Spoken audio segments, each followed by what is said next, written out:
Hello guys, and welcome back to Strategic Command World War II, World at War with our Allied playthrough. In the last episode, we crossed into December 4th, 1942, finally entering the winter upcoming of 1943. The Soviets are racing to Berlin as we speak. The Brits and Canadians are pushing up through Brest, having landed there probably like a year ago. The Greek front has pushed through Albania into Yugoslavia. The Japanese Navy, or what remains of it, is mostly in the Marshall Islands and on the verge of death.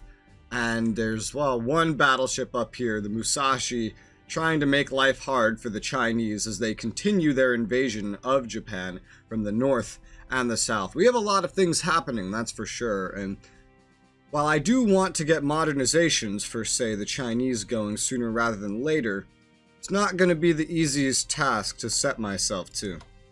This is gonna be a little more complicated. So to start this, I'm gonna go ahead and attack with the 23rd Army yet again against defensive artillery, dealing 1 damage and surprisingly taking no damage. Alright, cool.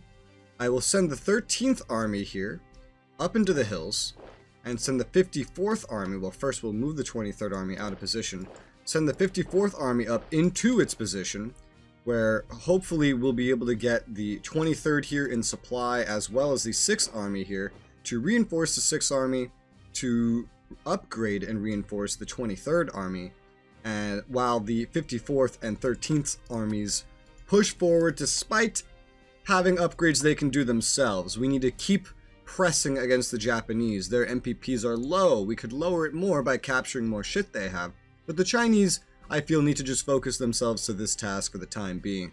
I have been considering the idea of using their corps to launch some further naval invasion somewhere, but as of right now, they're spending enough of their money just focusing on Japan as is. So I will go ahead and take the 54th Army and attack the enemy corps here, dealing 1 damage, taking none. So far, pretty good results.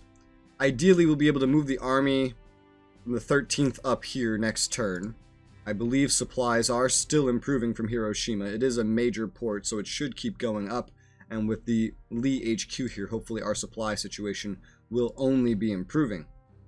Now, we have corps, 2 corps coming to meet us up here to the north by Hokkaido.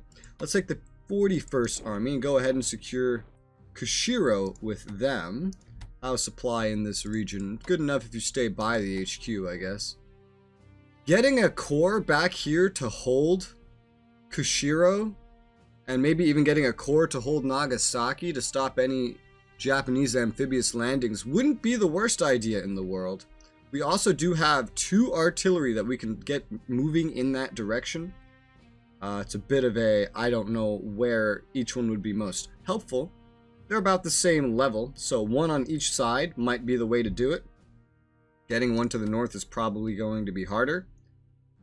And I'm also looking at it thinking like, damn, we could also really kind of use the anti-air up there, or somehow getting fighters all the way up here. Quote unquote somehow. Well, we could always operate the fighters up there, and they could maybe get up there. No, they can't do it quite yet.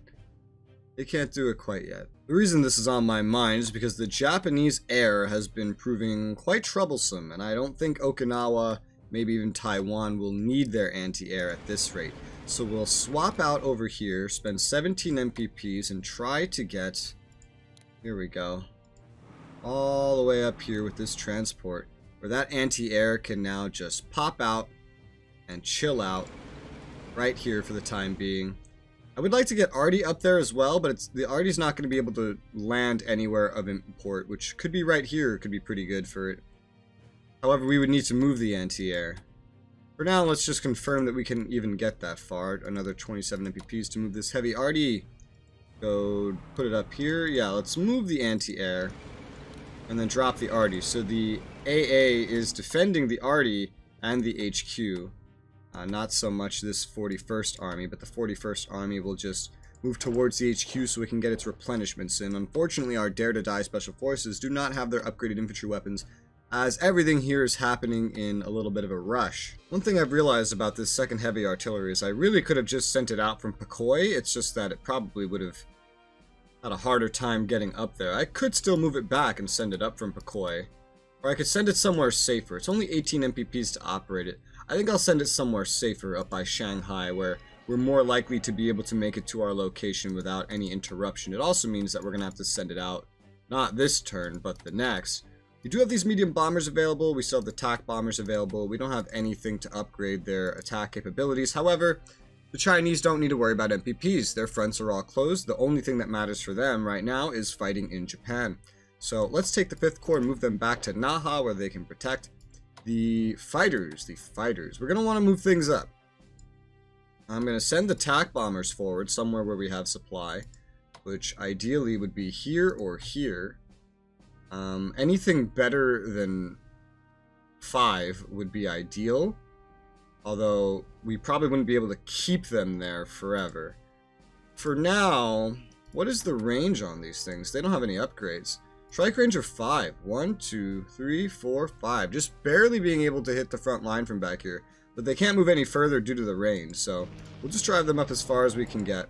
We'll fly in the first fighters past Nagasaki. And now we have both of our fighter groups over here with some attack bombers. Ideally, we could also get these medium bombers over there. They might be better up north, but we can't operate even remotely in that direction. What's the flight range on these? It's very limited because of rain. Otherwise, it would be able to make these jumps already. And without that, it's just not making the leap across. So due to bad weather, the medium bombers are going to have to stay behind, which is unfortunate. We have 396 MPPs remaining, and, well, we'll take the 68th Army. Finish off, finally, the corps that was protecting Haikou. No longer protecting Haikou. 10 out of 10. Now, there's many other things worth looking at doing. Last turn, I pretty much disregarded putting any attention into upgrading our remaining corps. Well, this is an army right here. I should operate this. But same goes. Into upgrading our remaining corps, I've definitely not put a priority onto this. We don't have any further transports that can be used. This army, I guess, I know where to send the army. We'll operate this army up towards Busan with this group right here. We do have 2 armies up by Seishin ready to go. And other than the army at Haikou, we've pretty much gotten everything here. Yeah, corps are going to be relegated to just defensive duty for the time being, as we are out of garrisons. Just things in general that I don't have immediate uses for are going to be relegated to defensive duties, such as the 68th Army is not going to be needed here. However, this is so new, I don't think we can actually operate anybody down to it. Yeah, no, not quite. Okay, well, in that case, I will just operate this corps down south of Nanning. We're going to want to defend Haikou and Pakoi at least a little bit, because these are important ports, and right now I want to make sure there's nowhere the Japs could ever secure to try to deal with me. What's supply like over here? Not great, but supply in this city has enough to make it worth moving up to. Let's see, Yankee. Yankee doesn't need the core that's on it. We can operate that down south, so we have Haikou and Pakoi well protected. There's also Canton, which could potentially use something, but we were basing other units out of there for a little bit. We can move a garrison back down there. We are capped out on garrison still. So we'll send this corps down here. We'll send the garrison back down to Canton. There's also a Moy to potentially worry about. Are there any more garrisons or corps that we could free up? Not in a simple fashion. The engineer could probably be used for things like that, but we could also just purchase new units. Maybe not in terms of any corps or anything like that. Well, not in garrisons. Rather, garrisons, it would have to be corps is what it would have to be. We could also get another Chinese HQ building. It wouldn't be able to arrive with anti-air upgrades due to my current spending this turn. However, just getting the HQ coming would allow us some more versatility in case we would need it. So we can get our final level 6 HQ ready, which will technically just go up as research in logistics and stuff finishes. So we'll get the final one building. We'll give it anti-air after it arrives. That's not a big concern to me right now, but just getting the final, like, really good top-of-the-line HQ that we have, quote-unquote top-of-the-line. It's not as good as a lot of other nations' HQs, but it's not so bad either, especially for what you're getting out of it. We have set up defenses here in Korea, which I really doubt we're going to need. Quite frankly, these engineers can probably just be relegated to some other kind of defensive duty, but simultaneously they can be used to set up fortifications in quote-unquote important locations. And so we'll move them up here. We will set mode to fortify, and we'll take 3 sides facing in any direction the enemies could come from, including out into the sea. Like, we only have one land direction they'd come from, so I'm also getting out into the sea. Not to just the rear, that one won't matter as much, but preparing overly for some sort of Japanese resurgence down here, which is probably never going to happen. It's what engineers are made for. I might as well put them to the task for the time being if I have nothing overly important for them to do. Now, looking at what the Japanese are sending forward, it's entirely cores, so let's go ahead and take the Dare to Die Special Forces, who do not have the same upgrades as our opponents, but attack nonetheless, dealing 3 damage, taking no damage. Quite impressive. This Dare to Die Special Forces eventually needs an excuse to be able to get some upgrades in. For now, we'll just swap it off, put the army in its place. This is going to stop us from entrenching, but it will allow us to stay on the offensive, dealing another 2 damage to the core that came out to meet us. And then once the artillery can start firing with its upgrades and all, hopefully we'll get some stuff done there. This Musashi battleship is going to be quite inconvenient. We could send a submarine up to try to intercept it, but the submarines are also going to be very useful right now, looking at the Pacific and dealing with what presents itself for us down here. And I think that's where I will swap my attention to now. So, in the Pacific, we do know we were attacked. There were 2 remaining battleships, 2 remaining heavy cruisers. We know something fled southeast. Knowing what the AI usually does, they have just retreated everything into ports around here. They have just enough ports, roughly, around here for everything that I know is missing. So, both of the battleships will likely be found somewhere around Tarawa, Nauru, and Eniwetok. However, there is the Abukuma light cruiser we have to deal with. Now, one thing that concerns me is the enemy battleships. They're all going to be in port. If they're all going to be in port, hurting them is going to be an expensive affair for us. However, still one where we can come out winning national morale over the Japanese. So to start, let's get my furthest sub, the Nautilus sub, moving up on the enemy light cruiser here, which doesn't have any ASW, yet can apparently put up a pretty good fight to our level 1 advanced sub. Let's go ahead and attack, dealing 3 damage, knocking it back, taking only 1 damage. Alright, that's pretty good. Then let's send the S-42 sub forward, dealing 3 damage, taking no damage. And now we can use this sub as a bit of a recon. Let's go look at Eniwetok here. Alright, we can confirm the presence of a battleship here in Eniwetok. Now, we can't get battleships up to attack it, but that's fine, because I have the carrier that can do some bombing. This one is very injured, and this one would be the easiest to kill. The other one was in a lot better of a situation. Let's see, the injured Aylwin destroyer is probably all we need to finish this Akumba light cruiser off, but I think I'll send the Brooklyn light cruiser after it instead, because it's probably just a better use of my materials. Let's go ahead and attack. The destroyers mainly want to be doing ASW type shit.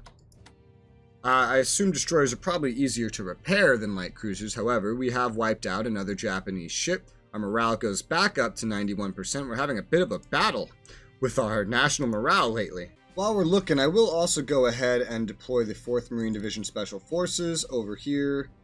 Somewhere. Right here works for me. Because I am going to keep the Special Forces in the Pacific for the time being. I'm also going to keep all the American submarines in the Pacific, as honestly, they still have some fair purpose here. The British ones can safely go over here, even the DEI one. They don't have a really good approach on the enemies, and they're not going to be any use against enemy submarines in this game. So we'll use them for just clearing and securing and patrolling the Mediterranean for the time being. We will take the Lexington carrier and move it close enough to start bombing the Nagato battleship, dealing 2 damage, and again, finishing off the Nagato battleship. A big national morale bonus, pushing us up into 92%, and the Japs down to 37%. God, ships are worth a whole lot. If some nations don't even have something like 100k as a cap. America has 100k as a cap. Japan has 110k as a cap. But something like Italy only has 42k. Something like France only has 22.5k, meaning they are way more sensitive to their morale than, say, America would be. Now, we are going to need a screening force wherever the carrier ends up going, and the carrier, while I want to keep it in the location, should also probably start heading back somewhere it can kind of refill its units, but if we just move it southeast from here, it shouldn't be so bad. It gets us closer to the ships and to our intended destination to repair as well. So for now, we'll just move you down here. We'll send the Brooklyn Light Cruiser to your rear. Alwyn Destroyer. Somers Destroyer. Now this is what a lot of the heavy cruisers, especially the injured ones, are going to be good for. We can go ahead and use them to make just this gigantic human shield around the carrier to make sure nothing can reach it at all. So we'll do that with the Chicago Heavy Cruiser too. That's the only full strength one I'm going to be sending. Now, there are way more valuable targets still. At least one more battleship and another cruiser somewhere down here to kill. I'll start by taking the Texas battleship, and we're going to go check out the Nauru port with it. Alright? We found an enemy heavy cruiser in port here. Now, our odds of assaulting a port with a ship in it is really not going to be the greatest. But at least we know where this is. What we want to find more than anything is the enemy battleship. And I want to send my actual healthy battleships in, because repairing is easy. Replacing is hard. If anyone's going to take any losses by scouting, it's going to be the battleships that are healthy, because we want to make sure we kill their enemy ships, because that affects national morale. Losing parts and having to repair does not affect national morale. Killing does. Okay, we found the remaining enemy battleship. We took 4 damage upon approach, but we also dealt 4 damage. A nice even exchange, even though we do have superior naval upgrades. Again, repairing, that just costs money. Losing costs you national morale. And so now we can try to work with what we have here. We'll send the Idaho battleship, which is a bit more injured down south here. As you can see, the strikes we can get in either way are not going to be the best when dealing with an enemy in port. However, we want the healthiest battleships dedicated to going after our enemy battleship that remains. Let's go ahead and send the Arkansas down here. Yeah, we're looking at 1-to-1 odds, but man, can we fuck up the port all right. We will take those odds. We'll go ahead and attack. Alright. Oh! Okay, maybe the 1 damage was just to the port. And the rest of it was to the ship. It's so hard to tell what I'm going to actually be hurting. Does this mean 4 damage to the ship? Let's go ahead and test this out with the Texas battleship. Yeah, it does. That's exactly what it means. We dealt 3 damage to the ship and took no damage, which I think is quite impressive given the situation here. We can't quite see on Tarawa, I think. I think that's still in Fog of War. It would be nice if there was something that was like, hey, confirm something is in Fog of War for me. I'm guessing by the fact that we can't see supply that that's our confirmation. We can move the Arkansas out of here. Doesn't need to stay there anymore. Let's see. We do want to continue attacking. We're going to need more than 1 battleship down there to really secure. We'll send the Colorado down here to kind of buddy up with the Maryland. Give it some company. We'll send the Astoria down there to help keep them protected as well. Let's see. We'll send the North Carolina down to the southernmost exposed part of this. And we'll attack with them first. Hurting the port. And dealing 3 damage to the enemy cruiser. Taking 1 damage. Alright, let's also attack. Well, we could probably finish it with the Idaho, to be honest. Let's go ahead and give that a shot. 1 damage to the port, and that's it. Oh, okay. Let's send the Massachusetts forward and attempt with that. I think the port's completely out of supply. Unfortunately, we were not able to finish off the heavy cruiser. Both battleships had been destroyed in addition to their 3 remaining carriers. This cruiser will take heavy damage trying to escape, so that's good at least. The New York has fully recovered. I'm going to go ahead and send that up to Kwajalein just to hide in port, just so it's in the area in case we need it for anything. We can reinforce the Leary destroyer right here, which we're going to want to do. The 3rd Marine Tank Division is capable of sailing out. No matter what my plans in the Pacific are, we do not need tanks for naval landings in any way. So I'm going to just naval cruise that. The goal is to just sail that through the, what's it called? The canal, the Panama Canal, ideally. And get that over this way in its long-range distant transports, because I don't believe these lose supply while at sea. I believe that's a rule for them that helps them. This one is at 9 supply instead of 10, which is a little interesting. The supply in these locations are like way higher than that. Maybe they do lose as well. Maybe they just don't lose as quickly. Who knows? Either way, as we know, my designed invasion of North Africa may not end up being necessary, but at the very least, getting things into position would be good. If this loses supply further from 9 down to 8, then that will be a sign that these do actually lose supply. It's just that they can move so much further. And that will be interesting to take note of, because that changes some of the strategies that I was thinking of. I just kind of thought Marine Division, or no, just that these long-range transports could stay at sea pretty much forever, because that's how the manual said it worked. But I know some things in the game change, and then the manual ends up being wrong. Such as planes, apparently earlier in the game, used to not be able to take off in bad weather at all, whereas now they can, they just face penalties. We do have the ability to start embarking.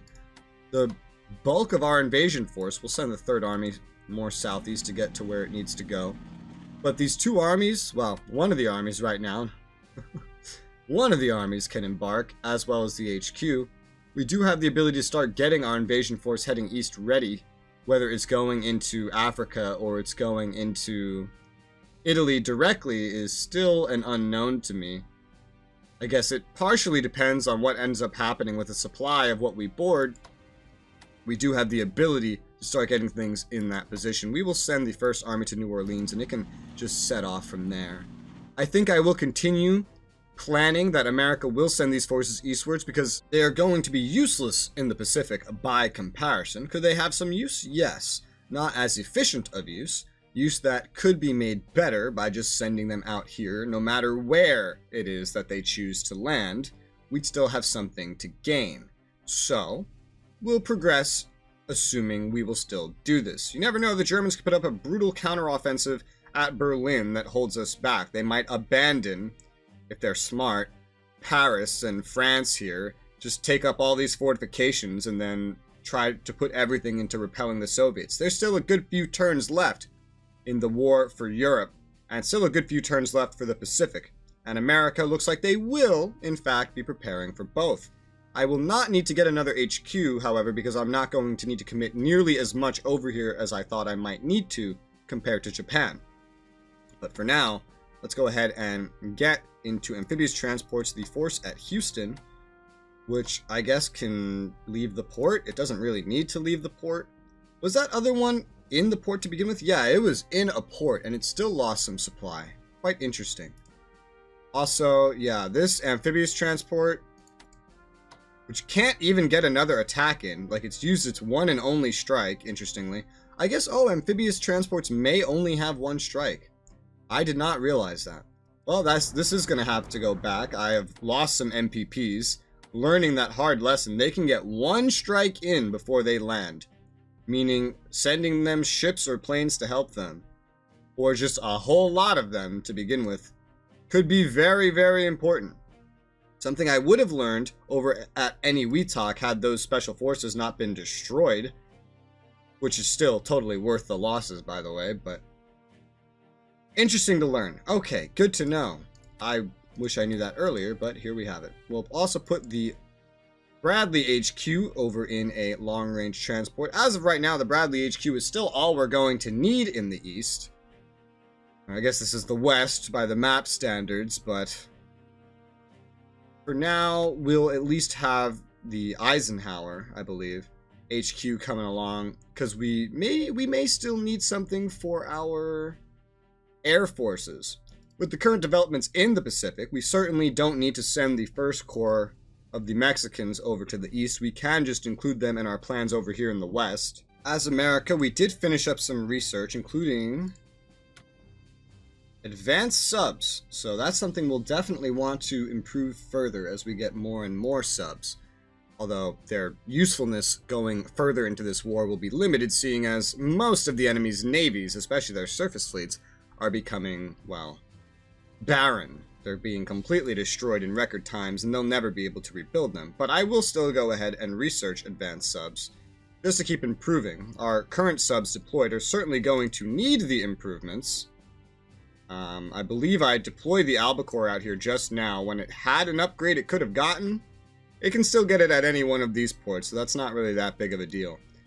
We have 353 MPPs remaining. We have nothing to put into diplomacy at the time being, which means we should go ahead and purchase something. Now this would be the perfect time to at least order the patent HQ, should I decide that that is what I need. However, I don't think that that is what I really need right now.